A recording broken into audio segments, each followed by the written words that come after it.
Well, good morning. We're going to go ahead and start. I know we might have a straggler or two come in. My name is Kelly Mowbray. I'm the director of the Adult Education Center in the heart of Kansas, in the heart of actually the United States, Carolina, Kansas. I've been the director there for 22 years. We're part of a school district program. I started in adult ed 2 years prior to that at Kansas City, Kansas Community College. So in the summer, I'll be starting my 25th year in adult ed. I am by no means an expert. We all are doing this together, but I do think we've been doing a lot of work around helping students with employability. And how many of us are with WIOA funded programs? And how often do we sometimes kind of forget to think about the WIOA pieces as we're trying to balance everything that's good for students, right? So with me today is Jess Picolette. She has been at the Adult Education Center for 15 years. She's my lead GED and basically my right and left hand, part of my brain, all of it. So I'm going to ask you today to, and I want to make sure our folks on Zoom can hear us. And if you have any thoughts, questions, Jess is monitoring the Zoom so we can take your thoughts and questions as well. But today I want to ask you to put your current thoughts maybe to the side and be really open to what we're going to discuss. Because I did this right. Yeah. You need to see this. It's nice, but I don't want to. One second. You can keep talking. Okay.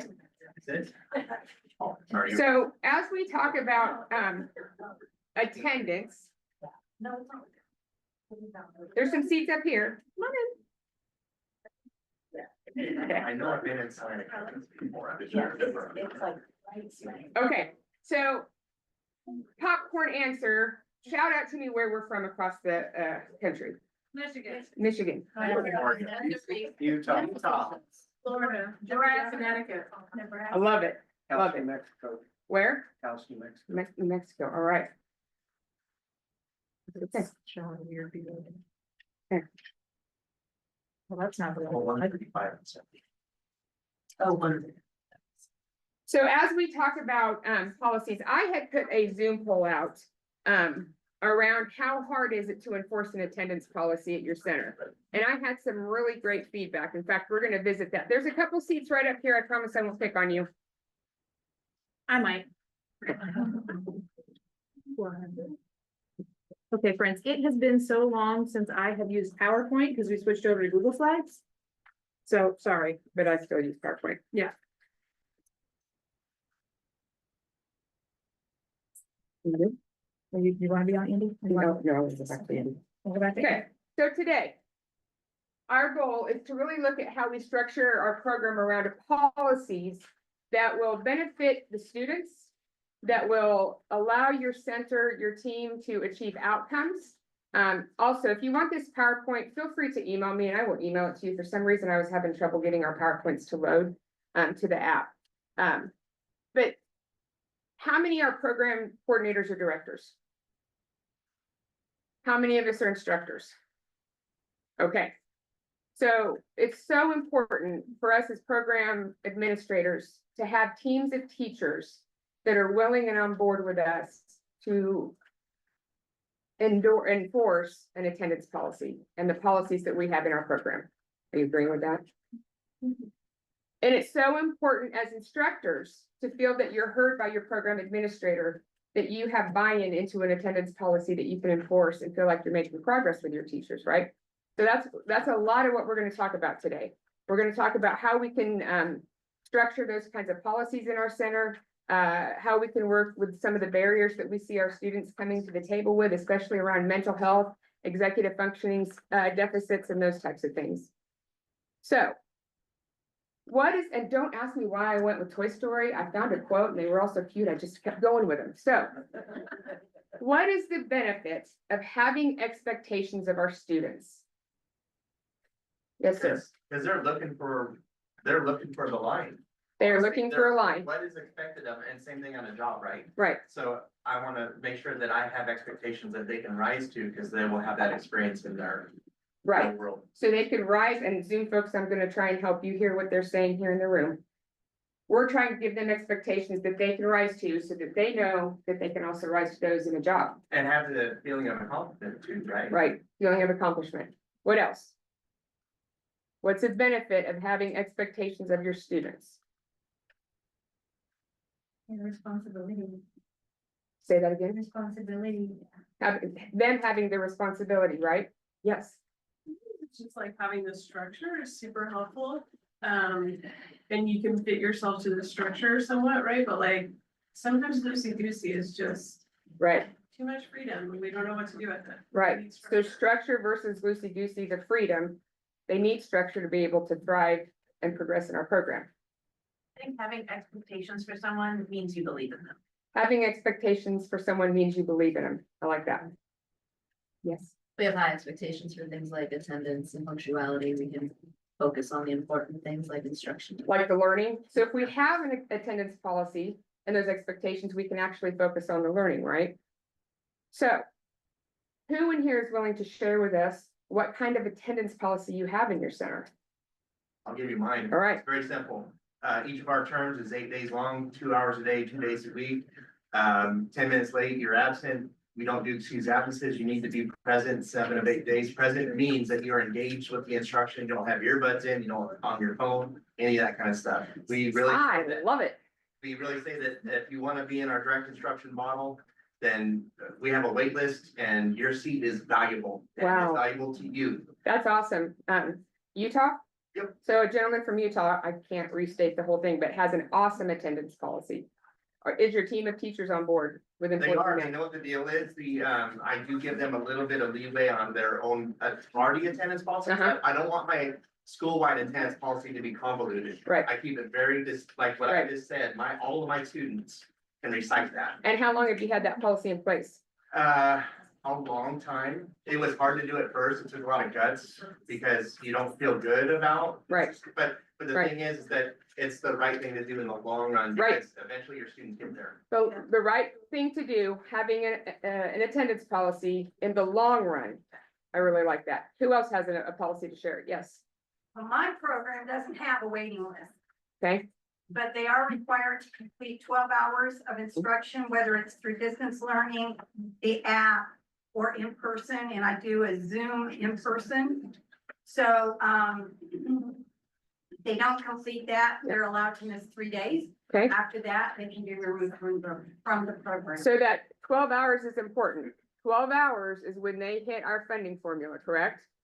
Okay, so that's where it gets really a little bit tricky. You have your hand up as well. Yeah, we have a 100% attendance policy. That means. 100%. So your student that you're not having issues with them not showing, what do you, And they understand, because what we used to encounter is the students somehow used to schedule their doctors and dentist appointment on the days when they have classes. And when they realize like if you 100% attendance, if you don't show up for class, we're going to take you out of class because there's somebody who wants to see it. Then they realize, oh, you know what, I'll work something out or I'll change my appointment. So it Absolutely. creates an expectation that they need to be there every day, because if not, you're gonna miss something. absolutely. Where are you from? Georgia. Nice, nice Georgia. Okay, what is difficult about setting up and enforcing these kinds of policies? You don't feel good in a moment. You don't feel good, heart versus head, right? What's ruling the decisions we have to make with our students? So yeah, it doesn't feel good in the moment. What else? Yes, Kind of same kind of thing, but we know that sometimes our students are facing real struggles. yes, and We have some grace and understanding for some real reasons why they miss class, and it's hard to say that doesn't matter, this is. absolutely. And so we know, in our Zoom friends, we know that, our students face a lot of hardship. Some of them are in poverty, we're living in traumatic situations. How do they balance us with those things, right? I saw a hand. Well, and we're always talking about the line between supporting and enabling. The line between supporting and enabling. Absolutely, that empowerment versus that.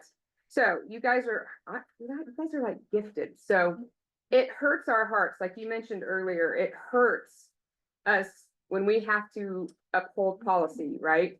So, are we okay? There was one, been looking for the chat, sorry, I Okay. found, looking for all the places. One other thought about expectations is people will strive to meet them, so you might as well go high, right? That came from our online friends. Thank you. So I did a poll, and some of you may have put some thoughts in here, and I've got about 3 times this much feedback, but this kind of encompasses a lot of the thoughts that were coming to the table around what is difficult around enforcing program policies, especially around attendance. So there are programs, and this is what makes me sad, that leaders or administrators that you report to may be a barrier for you. You may not have their support. Transportation, childcare, having to be flexible with student schedules and commitments. Life happens. Of course, all of our justice involved situations, courts, attorney visits, unscheduled lockdowns, things within our program. How do we keep students engaged? Post-testing, we all love our post-testing. Cell phones, we have a very strict cell phone policy as well. For those, Liz knows us. In Kansas, we are known as being really hard asses around attendance, so to speak. We are tough, and we've had these policies for a very long time. But we really, that flexible but firm, confronting students about certain behaviors they might be having in class. Teacher acclimation to habit. That can be hard. No ramifications, no consequences for poor attendance. So it's really a lot to think about with what our students deal with every day in their world, and they decide to come to us, right? To change. So, Jess, we will not move forward. Nope, we're done.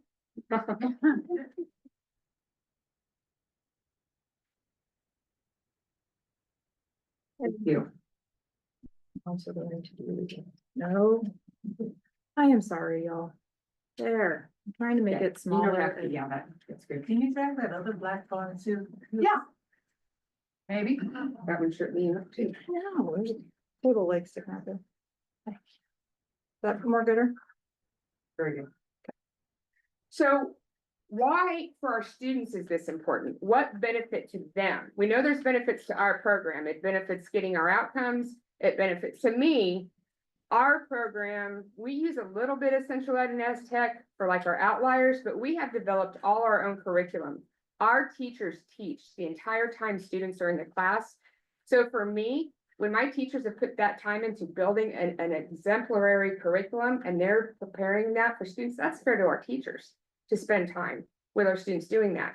So, but why for the students? What benefit to them to have those expectations? Teaching soft skills. Well, and I would even go further. So I find it's hard to teach soft skills. You provide opportunities to build them. Right. Right? So Right. I think everyone knows you're supposed to show up to class. Right. There's not a person on planet Earth that doesn't think that you're supposed to, but it's the actual habit of the doing. Right. It's building habit. It's like we're an open lab to produce those skills if they haven't had them before, right? Yes. We have an online response. Students will have to adhere to policies when they get to a job, and HR might not be as lenient. It's very true. Still not. Say that for the people that didn't type that in. I will. This is still not. The batteries, that happened earlier. Ooh, there's batteries right there. Yeah, excuse us. We have to maybe change. Thank you. Hopefully they weren't the dead ones that somebody's. Well, they're the wrong size. So this one isn't very well. I don't have to, I can just use. Kelly, you can give Jess control of the slideshow. That remote control, Jess. Oh.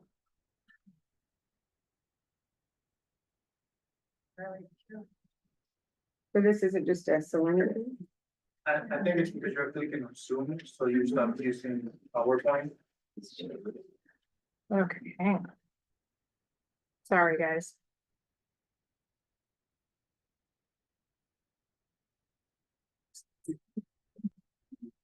Listen here, you.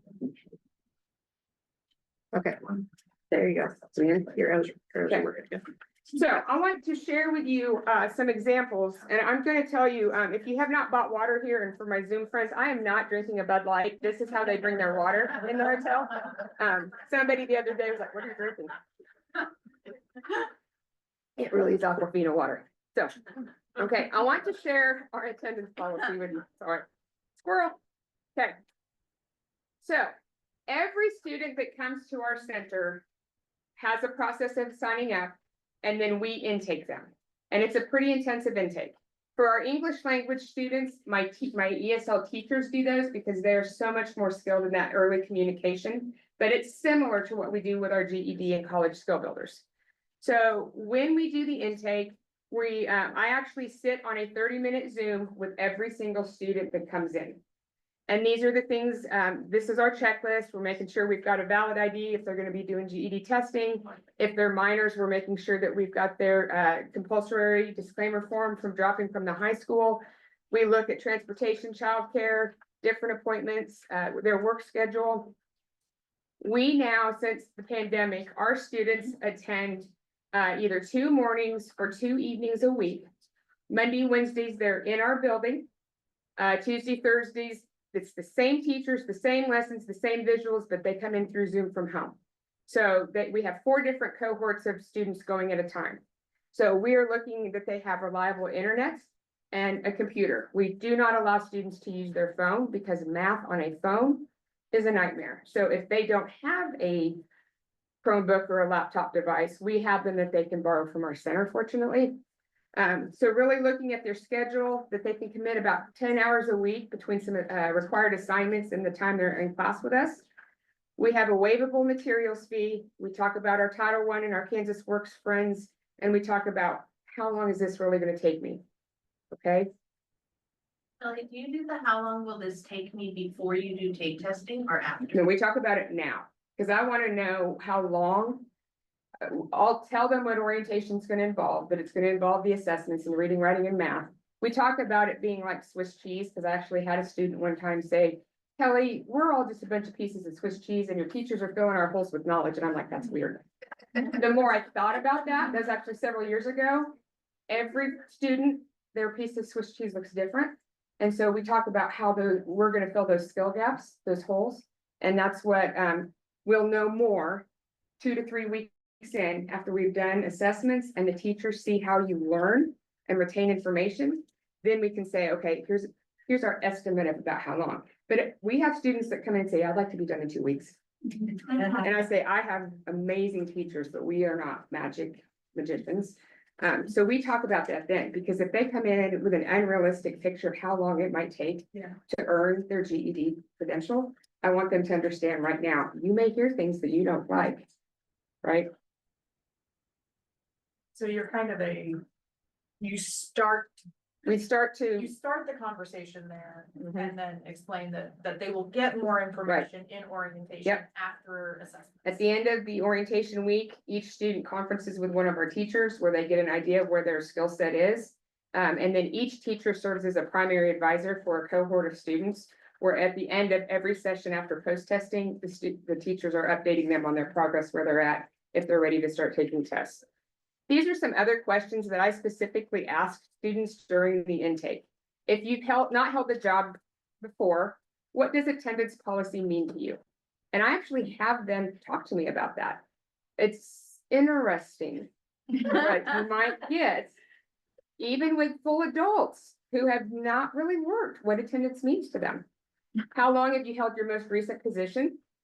You might have a different experience with someone who's held a position 2 weeks versus 2 years versus 15 years. What does your work, and I say, I want you to be honest with me. How do you show up for work now if you're working? Are you late?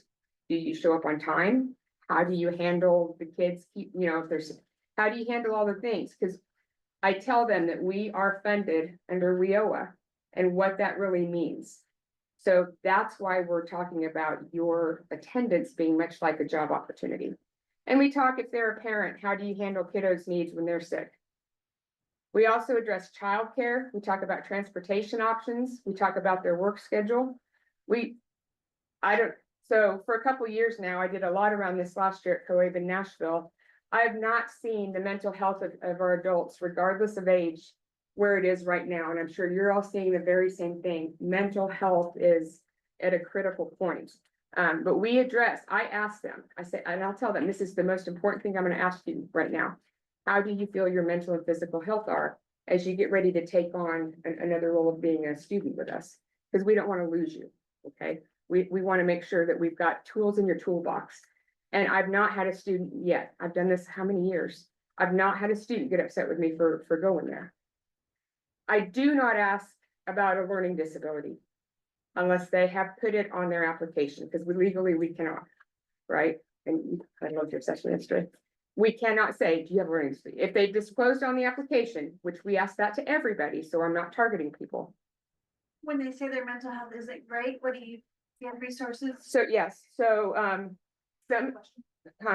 so the question is, do we have mental health resources to refer to if they say that's a challenge? If they share that they are in counseling or they're in taking meds, I make sure that they can tell me who that's with. If they don't, we have places in our community that I can refer them. Because we're part of a USD, we also have a behavioral psychologist. So her whole job in K-12 is to get people to our she'll walk with them basically and get them signed up and approved into.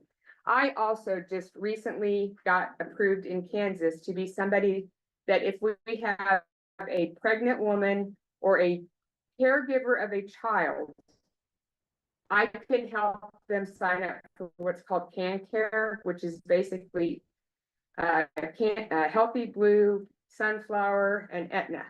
I can get them insurance just like that at my desk for an emergency. So that will include like somebody in each of their buildings, and we got to be part of that.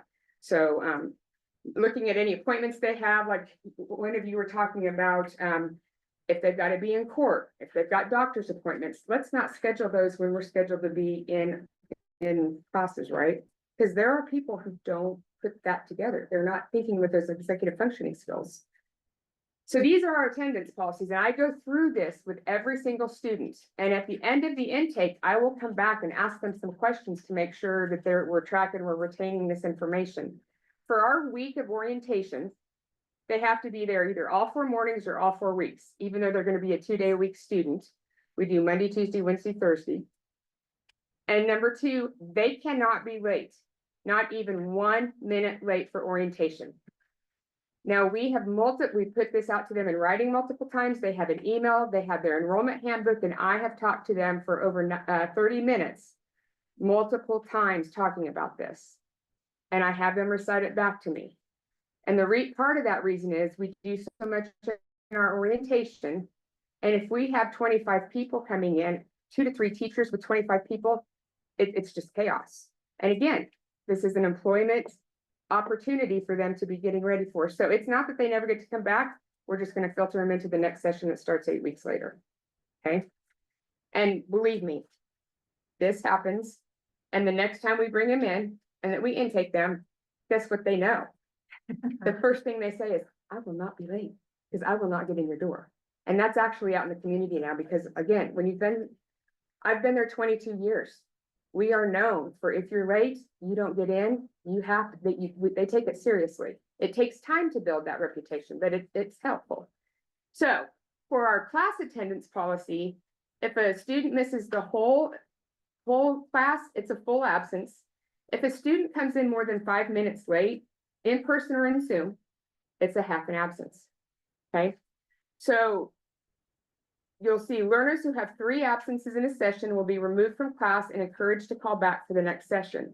Now, here's the kicker.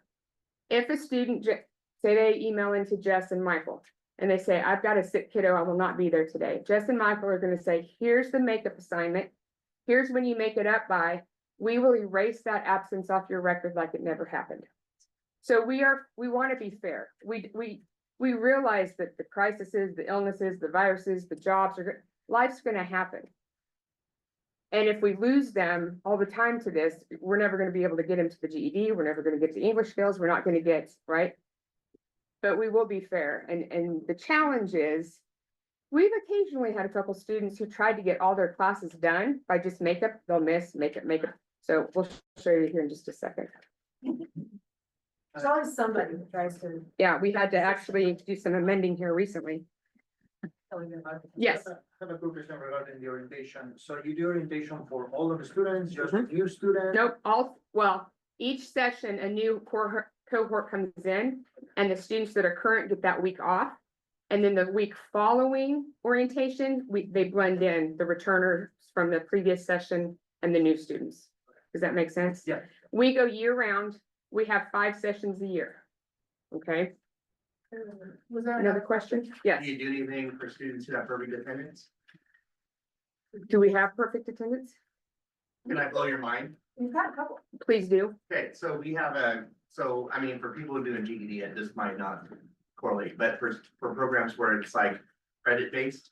So, we have a credit based adult ed diploma, and what we actually do is that the student has perfect attendance, they become eligible for a double credit assignment. And that assignment is a project that is introduced at the very first day of class. And, it's basically what it does is it takes the learning from the classroom, and the student has to go do an outside project connecting that learning to the real world.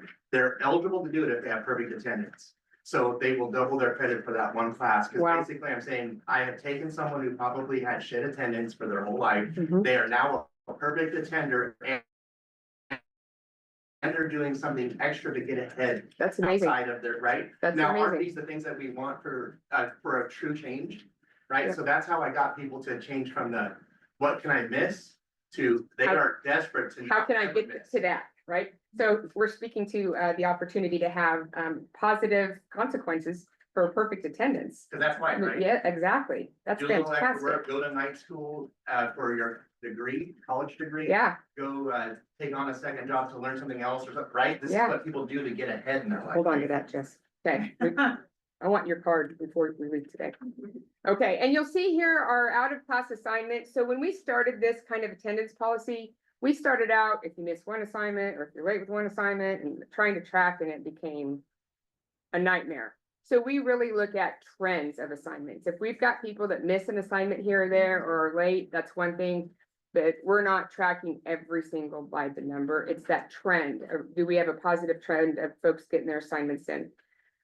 So what you see here is what's in your hands, folks at home. This is this is our student contract that at the end of orientation week, each of our teachers go through these things individually, one-on-one with each student. And they're initialing, so when we have students that come down the road, and they're struggling, we can, or they say, I didn't know that, we can come back, and they keep this in the front of their notebooks. They're supposed to. They're supposed to, because there's times Jess or the teachers will flip back to them and say, okay, you signed. We've talked about this. We might use that down the road. Also with our code of conduct, these things also help keep your class management in shape. Manage your class so that you're free of distractions.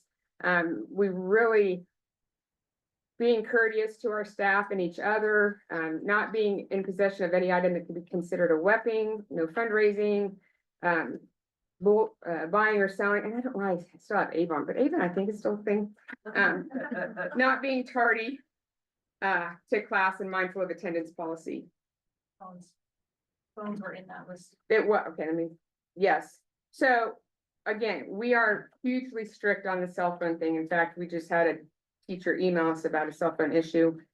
They're just not allowed. They're not allowed to be on. We do have them keep them on silent. So that way, if we had an emergency and we needed people to call out, we've got opportunities for that. But if it's in all of our code of conduct, if somebody wears an inappropriate t-shirt, has a cell, it's one warning. We'll give you a warning. We get that sometimes we might slip and forget, but following that warning, it's either dismissal from the class at that point, dismissal from the session. We might do a 6-month wait. I mean, we don't do a lot of that, but if people can't get on board with what the policies are, now's not the right time. I have never in my there's only 2 students I've ever really banned, and it was due to staff safety. But any other student, we have never said, you are never welcome back here. Now's just not the right time. And then I saw your hand. So when I am having those conversations with students about you are not allowed to use your phone, I say, I am not allowed to use my phone.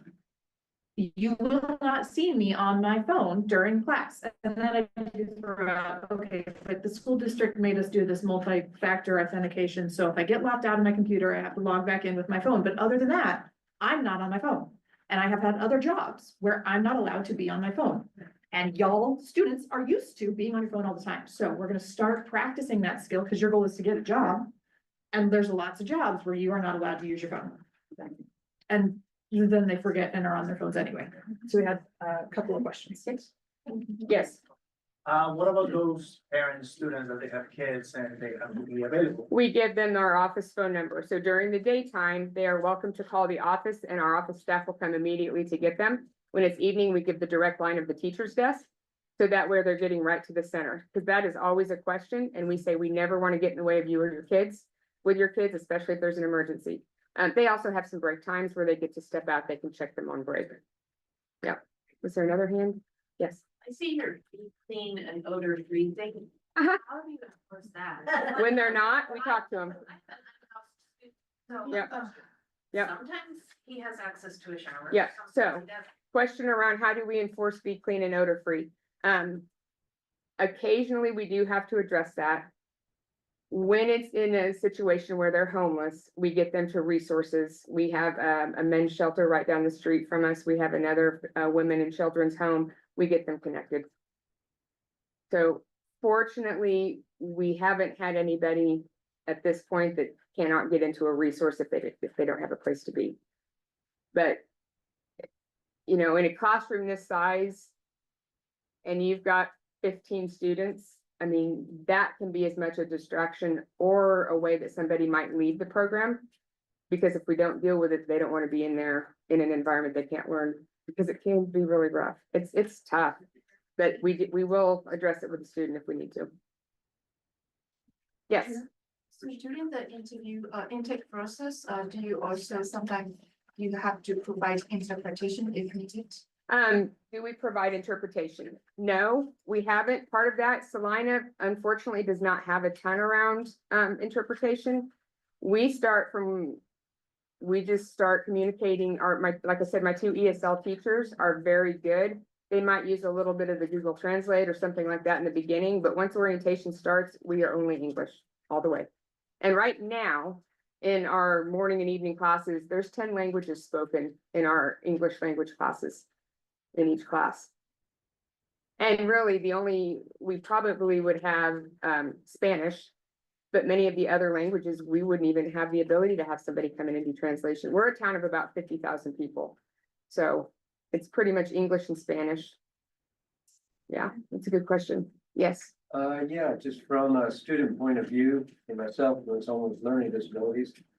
What is the statistics for having technology with kids interacting with actually the classroom and curriculums versus having the technology and how addicting it is for them to pay attention and have it actually in their hands? I mean, is that causing a lot of problems? You know, where the kids nowadays are so addicted to the phones. So is it hard to put the phone away for class? It's actually probably harder for some adults versus some of the youth sometimes. That's a good question. So This is addicting as drugs. it can be. Do you want to say anything around? The question is around how do youth primarily, how are they able to put their phones away? With sometimes there can be even an addiction to being close to your phone, this is the perfect, and we'll say this is a perfect opportunity to practice that, because some of you will be in a job, you will not be allowed, or you'll be fired. Yeah. And basically, it's practice and it is discussion with the students about, hey, I know it's really tempting to figure out what's going on. And, you know, you're 16, you've always grown up in this world where we can have instant access. And I understand that this is hard, but also this is part of my job is to help prepare you for a job. And so there are jobs like this one that I do where you can't be on your phone. And so we have some of those conversations, and Kelly mentioned warnings, and they get a warning sometimes too, whatever. And eventually it does come down to, okay, we've talked to you about this, we've talked to you about this again. And let me back that up just a second. When we have those conversations, I always have them tell me what they heard, right? So I talk at them or to them for a little bit, one or the other, depending on the student, right? And I say, okay, now, what have you heard me say? And what's gonna happen if you continue to use your phone? So that is included in those conversations. And then if they just can't get on board, it becomes, okay, you have shown that right now is not the time for you to be in this program. Because, and I want to have you back. I want to help you earn your goals. I want to help you move on to bigger and better things. But I don't want you here until you can do what we're asking you to do. So here's our next sign up window. I really hope to see you again. Good luck. And those conversations took me a long time to get used to. And I've been doing this for 15 years, and it's probably only been within the last 5 or so that I have not worked my, it's been within the last 5 years that I am much more comfortable just saying, look, it's nothing against you. These are the rules. You can follow them or you can leave. I would love to have you here when and if you can follow them.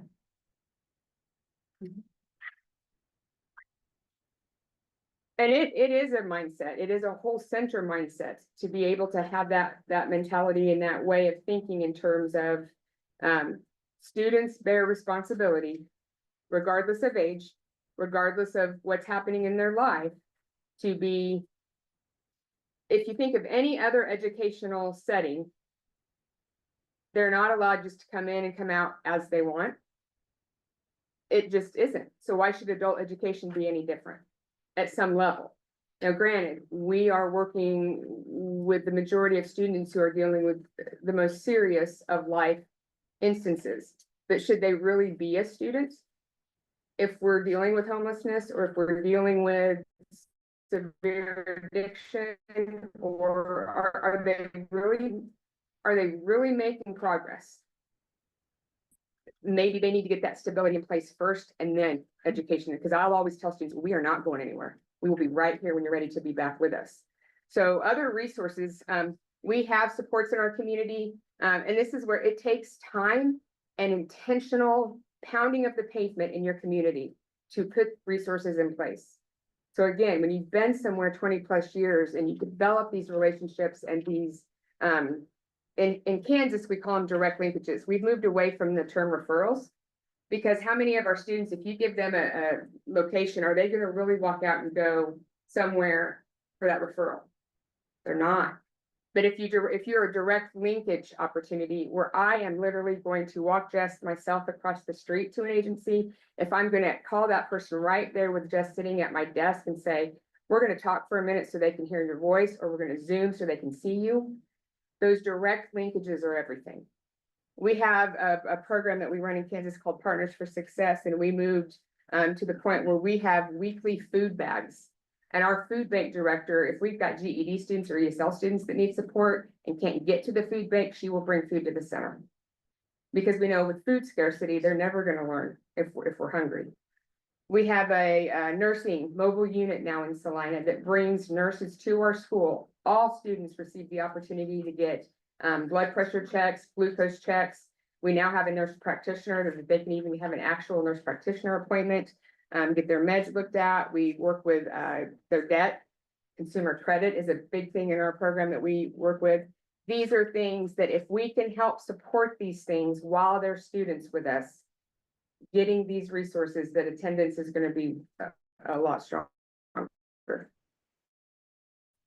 So this in Kansas, and I think you all are aware of this, these are our outcomes under WIOA, where we have the shared outcomes with both rehab, Title I. So for the state of Kansas, and they're in the yellow, if you look at the last couple years, what our employment in Kansas, second and fourth quarter after they leave us, 6 and 12 months. Here's Salina, here's my program. If you compare, we're sitting anywhere 10 to 20% above our folks being employed after they leave. And where my mind goes to that is every single student in our program gets this employability support, this mentality around attendance. If you're not going to be there, you call.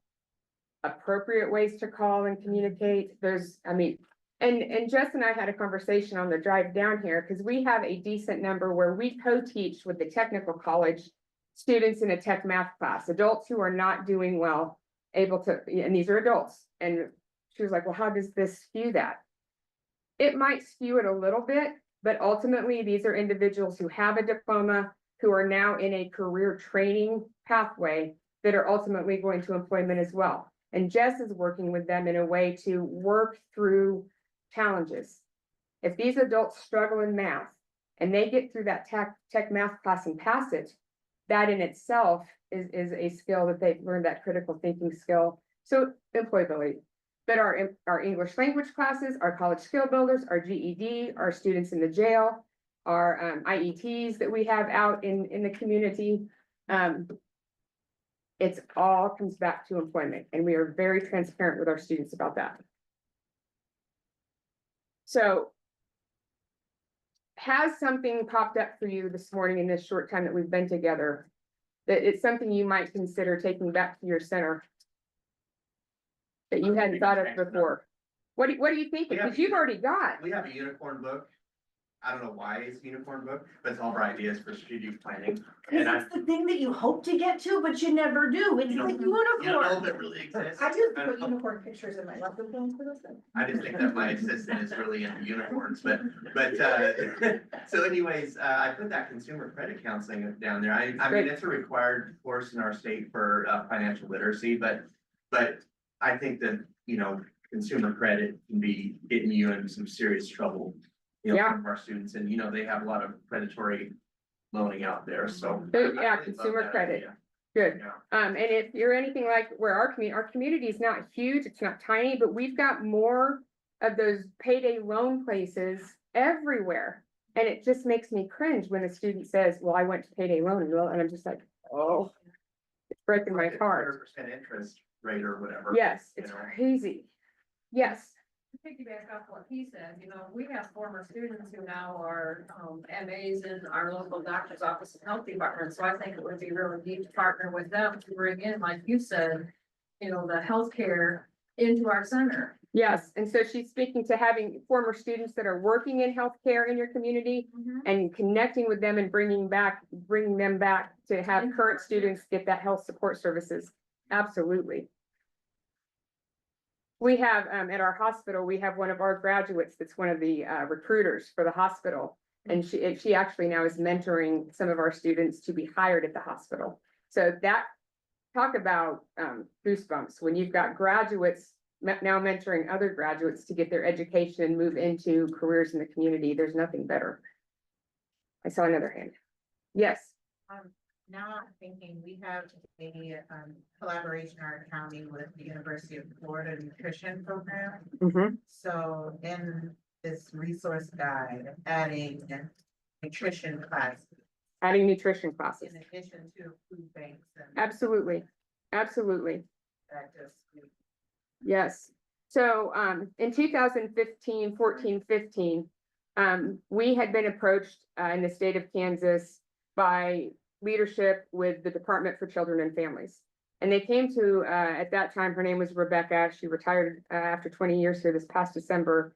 But they wanted us to look at designing an employability training. They needed something that was more in depth. And so we did some research and some working, and we developed a program called Partners for Success. We ran it for 5 years. It went down with the pandemic. We relaunched it here a little over a year ago. I hired a new person and she's here with me. It's a very intensive employability training, and it's working with primarily individuals referred in through DCF, food and cash assistance clients, community corrections. We have a specialty drug court in Kansas in Salina called the Drug Court Program, and it's folks that are working on their recovery and moving past charges. Head Start parents, housing authority clients. These are folks that are truly struggling to get quality employment and keep the job. And so this program above and beyond our regular GED and ESL attendance. This program it's over 200 instructional hours over 12 weeks, but we work with everything from how you're sitting in your chair, how you're dressed, the hygiene, the health issues you've got. We build resumes. We have over 25 employers and almost 30 community agencies that come in and support. We do free makeovers for the student. We get them interview clothes. We have the food bags come in.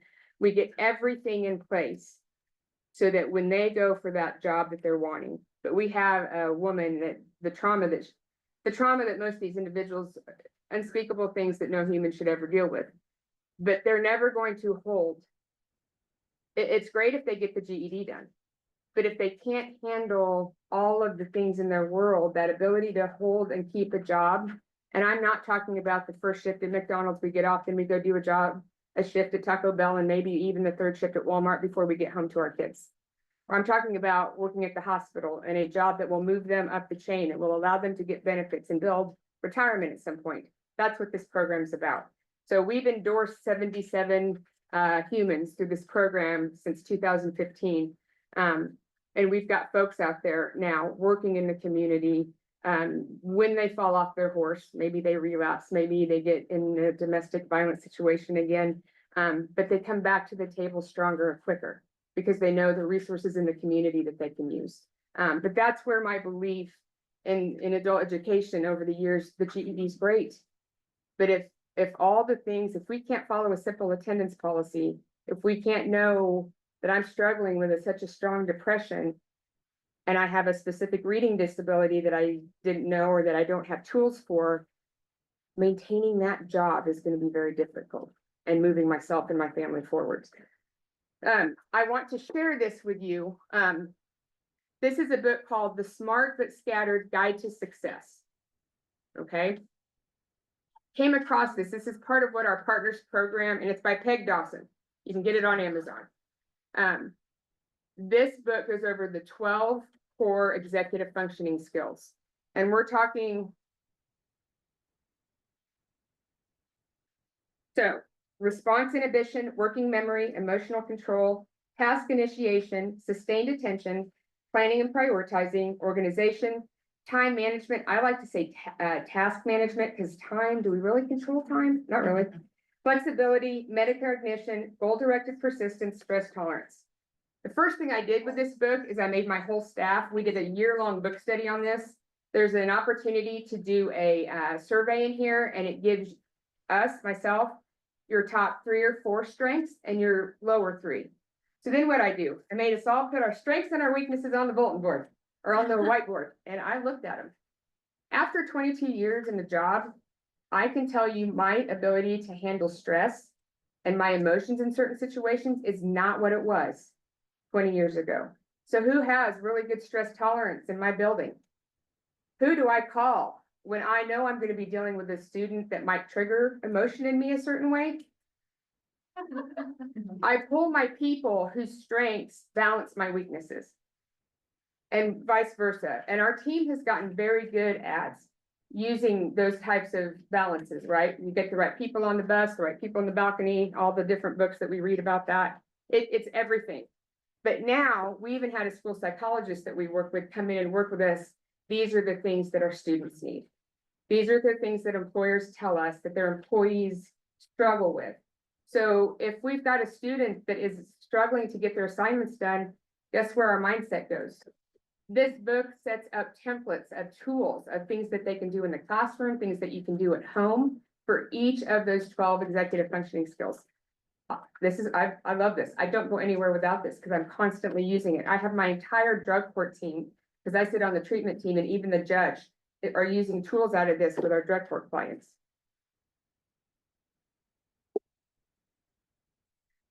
So very simply, the things that I tell students, especially those that have struggled with attendance and they say, oh, I'm going to do good. I'm going to be good. This is going to work this time. And I'm like, that's great that you say that. But it's your actions that are going to speak louder than your words. Don't tell me what you're going to do. Just come do it. Just come be here every day that you're supposed to be here for class. If you struggle, talk to us. Don't just disappear. Don't just not be here. If we need to get you connected to resources, let's do it. It's going to be your actions that makes the difference for you. The other thing is, one of my teacher that retired really brought this kind of to the forefront. It's about getting them thinking in systems. We all operate in all these different systems in the community. We have a work system, we have a school system our kids are in, there's a medical system when you go to the doctor. Their GED class, their ESL class is a system. They need to learn how to function in those systems. That's why those expectations are really important. So, are there any other questions? Yes, ma'am.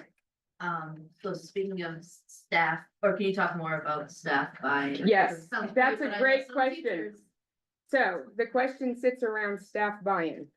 You talk to them. Okay, so my team, we do a monthly staff meeting. We spend a lot of time around topics like this. Sometimes we'll look at data out of our data system. Sometimes we'll pull actual lists of students and talk through what actual students are dealing with. But my message as an administrator to my team is, you're either on board or you're not. So when there's concerns, I want them to share that with me. Okay, I want to know why you don't agree with this. I want to know why you think that it's harsh to expect a student to be in the classroom.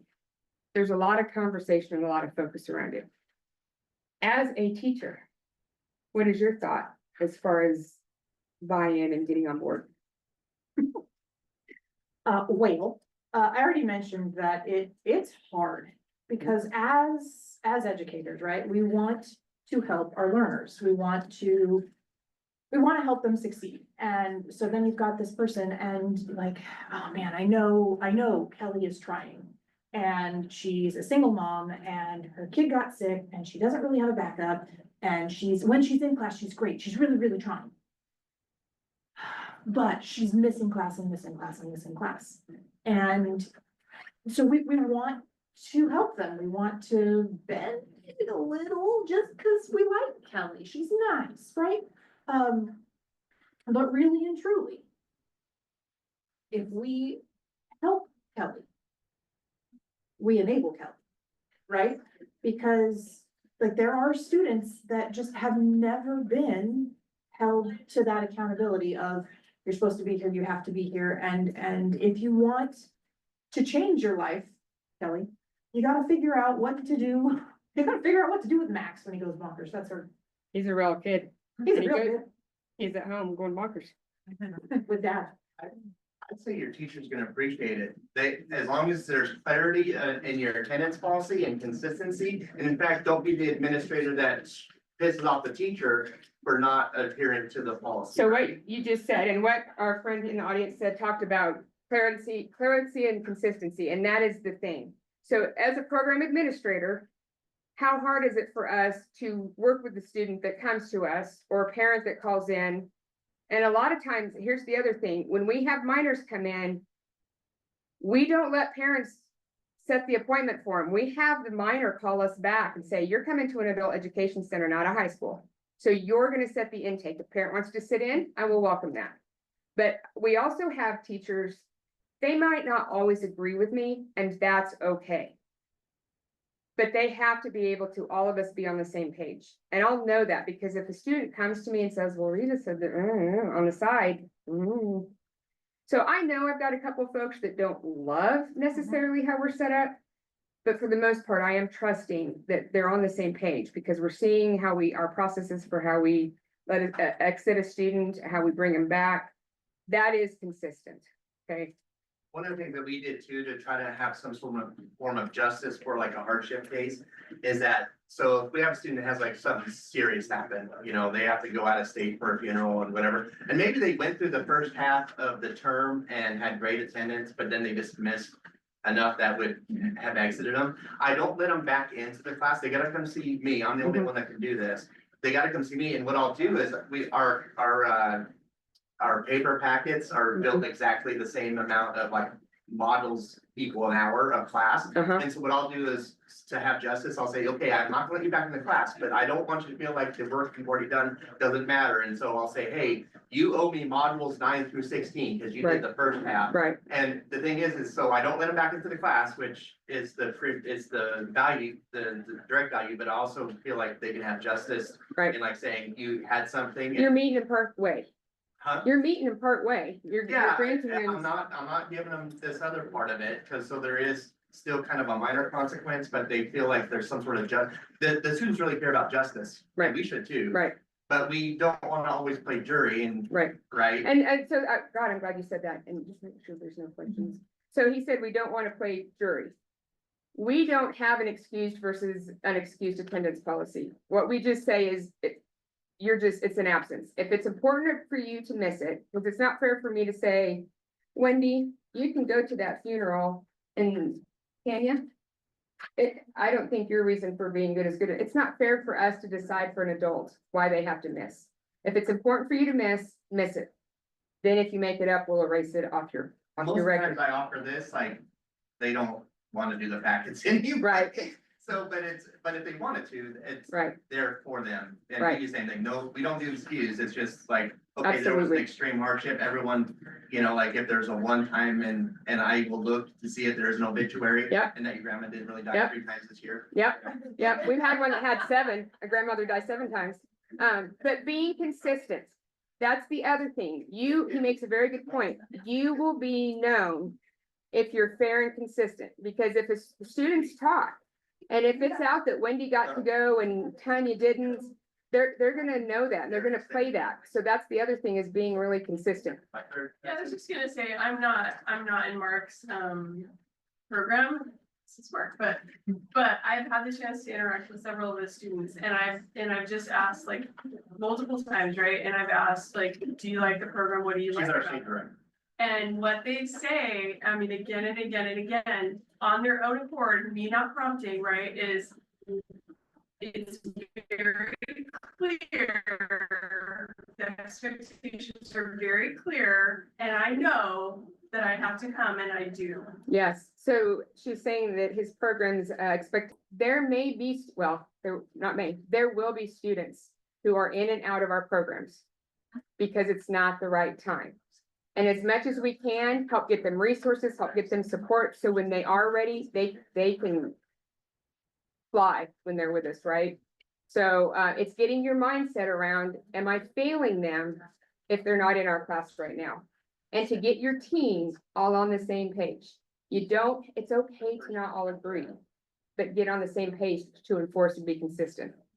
What are your enrollment numbers, and can you afford losing students? Like, if there are like some students that, okay, this is not the moment, and that number gets big and big and big. Right, we serve just a little over 200 students a year that are over the 12 hours. So here's another key, a little trick to so a student does not get 12 hours in our program until basically Tuesday. Day 1 of class. So orientation week stays under 12 hours. If a student misses the first day of class, they are not allowed in the session.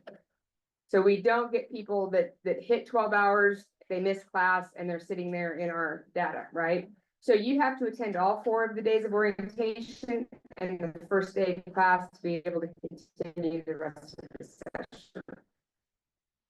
Now that is a little bit of a screener, because you may get through orientation and then numbers. Can we afford to? I don't think about that a whole lot, because it's really around the work that my teachers do, around the excellent instruction that we have. And it's really for students who are ready to progress. Because ultimately, if a student is there only once or twice for a session, they're not progressing whether they're there or not. And if they're there only once or twice through the session, they are at that point negatively impacting the students that are there consistently, right? Because if Kelly's there all the time and Heather's there every 3rd day, then I have to go back and re-explain and try to catch Heather up. And Heather's like, but what's going on? And Kelly's over here going, come on. Like, I was here, I know how to do this, right? And that is also part of the discussion during orientation with students. right? This is for your benefit for several reasons. Getting ready for workplace, meeting expectations, but also it's to help y'all make progress. Cause if I have to, as an instructor, have to keep going back over, trying to catch people up because they miss class here and there and everywhere, it's gonna slow down all y'all, right? And so that's another piece of it. And that's a piece when you're standing there looking at the one student that looks like they're trying really hard but isn't making it work. And you want to save this one, you kind of, as an instructor, also have to remember, but if I bail this one out, it has the potential to negatively impact the people that are making it work. And just another thing, during orientation, we had lots of discussion around this. And our last orientation, there was a whole group of them were like, this is awesome. Because if you let me slide a little bit, I'm gonna slide a lot. So it's great that this is the expectation. And if I see, is it Ashton? Yeah. Nice. If I see Ashton getting away with stuff and I'm not, then I'm gonna start doing what he's doing. Right? So if I see you letting people slide, I'm gonna slide. And it was awesome for me to hear the students talking about, yes, because we sit in meetings and I feel like a jaded instructor some days, and I'm like, but if one person does it, everybody's gonna do it, and I feel like I'm speaking from perception rather than from reality, but to have the students, again, unprompted, say, yeah, no, if you let that be slide, I'm gonna slide. It was validating. Yep. And use your data in those team meetings. Use your data to look at some of these things. Yeah, like when I was in school and I was put into regular classes to start out, do you guys have like, I mean, it's kind of your job in some ways to notice if the kid has learning disabilities or he's off a little bit to have them tested. Yep. Because I got yelled at and suspended from school when I hit the park, Yep. third grade. I So- went to school for a while. Question around learning And I got disabilities. segregated and separated from the rest of the school, lost all my friends and was put into mentally challenged classes. So, Some of the teachers back then during public school were really mean. My mom almost went to jail fighting public school. yes, so very briefly, his question is around how do we work with students with learning disabilities? So, remembering that we can't legally ask them, just point blank. We worked with our school attorney. We've been through lots of training, state, nationally. We have it on the application. Question about, do you have any disabilities? Did you ever have an IEP? That's the first way they can self-disclose it. If they self-disclose it during that one-on-one intake, I'm gonna address it right there. We're gonna get any records. If they're a minor, and they need it reassessed, fortunately, because we're part of a school district, we have our own school psychologist that comes in and works with our under 21 folks. If it's over, we work with Voc Rehab. And Vocational Rehab, who is a mandated partner in the WIOA tent with us. Some states I'm learning this week some of you are struggling more with your Voc Rehab partners than others. We have spent a lot of time in Kansas working on that. I have a direct linkage. Right now, it's not that way all around Kansas, but fortunately for us, I have many adults that are being referred over for free assessments. And they will write the report for GED testing for me for the accommodations, just like my school psychologist will. So I'm spoiled. We are spoiled in that way. We get it, but we use it. And then our teachers are really good. We spend a lot of time what can we do instructionally to support that? We can't do everything, but we sure do as much as we can, and then help them be advocates for themselves if they go on to tech college or they're going to be learning a hard job, how to use those documents and those accommodations. We're very lucky they will actually come to our facility once a week. That's fantastic. Yeah. Where are you at? Arkansas. Arkansas, yeah. So for those programs that have those, we know I think the statistic is 50 to 70% of adult learners have an undiagnosed learning disability. So we were saying the other day in a session we did, we build our instruction so that if you do have an undiagnosed disability or you just have a learning challenge, the way we teach all our classes, we're going to try and pick that learning challenge up in that and be able to reach you instructionally, whether it's diagnosed, undiagnosed, or just. I learned the Calvert system and I have audio visual. Yeah. Yeah. Audio visual letter for people with learning disabilities and different things Right. like that. We actually need to crawl and move and dance, and I got ADD, so Yeah. I'm like, I gotta run. That's what got me through high school, was actually CrossFit. We even, I think it was Jess was the teacher years ago, we had a gentleman whose ADHD was so nuts, she put tape in the corner. And anytime he could go literally do jumping jacks, sit-ups, get that physical movement going, the class knew he had an area that, I mean, it was extreme. But to keep him, and you could see Jess doing that, couldn't you? We have every fidget, every seat, we have all of that.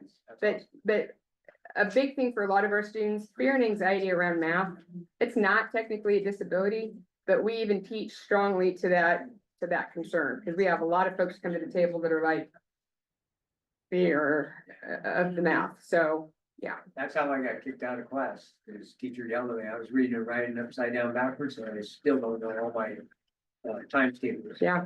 I can build anything out of trash, or if There you you see go. it, I can build a great landscaper. You bet, yeah. Different things. You bet. Anything on Zoom? Any questions or final comments? If there's any questions or anything down, I'll be here for a few minutes. Feel free to email, reach out after the conference. No, I'll ask you after. After, okay, yes. I just wanted to add something back earlier when we were talking about having to repeat things and when students kind of like fall behind. This is my first time coming to this conference, so this is all new to me, Chloe, but I'm a development expert and I've been doing this 35 years on the construction side. So I'm a tradeswoman, so I teach the construction trades to people. And so one of the things that I do is that, I feel like I'm talking so loud. One of the things that I do, and I teach kindergartners and older Wow. construction and how to use power tools and hand tools. But in my teen and older classes, we have what we call the buddy system. And I deal with all types of populations. And so I pair them up based on their differences. Because I want people to learn how to recognize that, you know, that we're different in so many ways. And so even when you talk about, you know, adult learners, I think it's still important that we still need some level of support and help. And that they have people that they can lean on. So I pair them up in the buddy system. And so when your buddies in class, your buddies in the shop. And when you're in the classroom, those buddies sit next to each other. So that's your brother's keeper, your sister's keeper. So if these two people are buddies and one of them are out one day, it's on the other person. So a buddy system and that accountability to each other, not just to your, yeah, yeah, Exactly. absolutely. And so that works really, really well. That's a great idea. You know, we gotta think about holistically. Yep. I can't just train someone to be the best welder, or the best electrician, or the best carpenter. That's all well and good, but if they don't know how to deal with conflict, if they don't know The how soft to make their skills. money, if they can't deal with those type things, then that skill is not gonna serve them any purpose. Absolutely. Because the contract of the employer is not looking for a third of a person. They need a whole person. Yes. So we have to, think about things like that. The other little thing that I do, you were talking about nutrition. I build all these things into my programs, time management, decision making, healthy decisions as far as eating. They're not allowed to have sweets, fried foods, nor sodas in my program. That's a policy. Now, they don't like that at first, but then they love, Sure. again, why I'm doing that, because a healthy mind is a safe mind, is a productive mind. And so I focus on their health because I want them to make good decisions, and they gotta be in a good health state as well. So since I don't allow them to have those things, I provide healthy snacks, I provide electrolytes, water. So I'm teaching and modeling for them the behavior. Yes. That has to be demonstrated for them to understand why those things are like that and why I focus on things like that, because that's important to me, because they're important to me. So That's when you fantastic. talk about dealing with people, you gotta deal with the whole person and just not a part of the person. Yes. But those are the things that I do. We play games, we play bingo, we play match card games, we play Jeopardy, we play Battleship. I do those things to help them to accommodate, even with special needs, IEPs. When you think about a peanut butter jelly sandwich, there's 3 ways to make one, and that's how you teach children. We teach them how to make it by looking, watching somebody do it, by hearing them talk about it, by actually putting their hands on it. Right. So for everything that we teach, we gotta think about 3 ways of doing it. That's right. Thank you for that. Thank you for that. And if you're still on Zoom, she was sharing about a buddy system for accountability as well as healthy snack choices. So thank you on Zoom. Thank you all today for being here. Thank you. The wrong session, but I loved it. Yeah, same. Actually, this was one of my ones, so we're good, but. I have a question. Yes. You mentioned that you have, Just Okay. Yes. I'm sorry.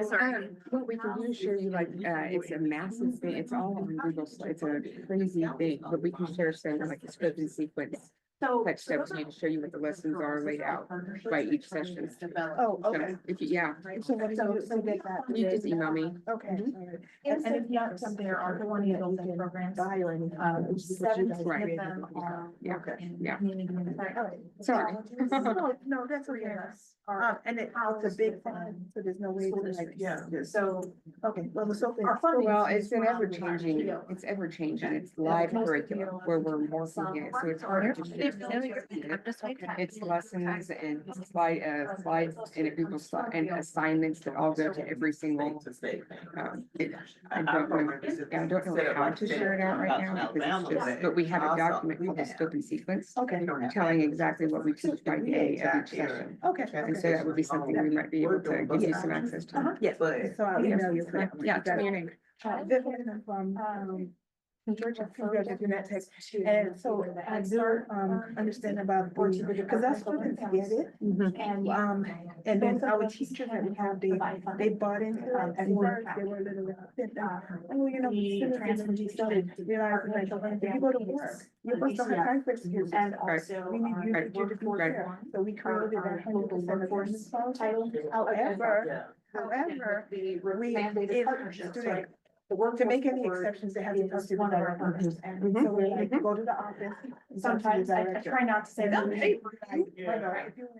But for transportation is a benefit, but they are. you don't have to be able to burden the department of this. Yes, so It's not a punishment. No, it's not a punishment. We're just gonna piggyback that. Students get it, because at the end, Yeah. they'll tell, Right. and then they tell their friends, right, so then they talk, and they'll be like, wow. Exactly. Yeah, So if you make it, you don't let your You just can't let your heart out, and it's hard. It's hard. It's not that. Well, once the students get it, once the teachers class, Yes. so I'm not gonna do whatever, they're like, okay, they need this, because Yeah. we're training them for work. And we tell the students, like, everything that we do in this class is not just about getting for the test. It's preparing you beyond the classroom. It's Exactly. beyond the it's not the install. Yes, okay. Taking this Like, it's an assignment, so what do those beyond that. assignments look like? So, yeah, My I do, favorite I'm the option career as an service instructor, instructor so I do is the, that we I do orientation Mhm. well, and I do the soft skills. I love it. I love it. Well, you know what I'm talking about then. Yes. Okay, well, yes, send me Thank some you. emails. I'll send you the email. Okay. so I can- Nice to meet you.